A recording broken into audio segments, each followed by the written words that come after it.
नमस्कार प्रणाम दोस्तों, मैं अशोक कुमार बताने वाले हैं पावर स्टार पवन सिंह के नए गाने के बारे में। उससे पहले अगर आप चैनल पर नए हो तो वीडियो को दिल से लाइक करके चैनल को सब्सक्राइब जरूर करें।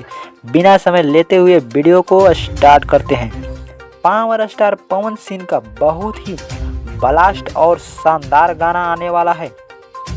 बताया जा रहा है कि पूरा यूट्यूब पर आग लगा देने वाला सॉन्ग आ रहा है पावर स्टार पवन सिंह और सपना चौधरी के।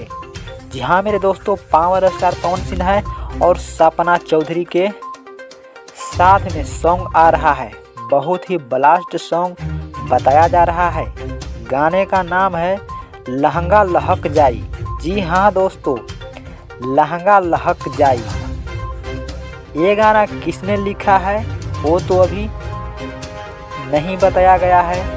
सोशल मीडिया के तहत बताया गया है कि बहुत जल्द ये गाना देखने को मिलेगा और पावर स्टार पवन सिंह के ये गाना पूरी तरह से भोजपुरी है। अभी पता चला है नए गाने के बारे में, लहंगा लहक जाए। ये गाना के नाम सुन के आप सबका कैसा लगा हमें कमेंट करके बताएं। तो बस आज के लिए इतना ही। मिलते हैं अगले नेक्स्ट धमाल वीडियो के साथ। तब तक के लिए चैनल को सब्सक्राइब कर लीजिए।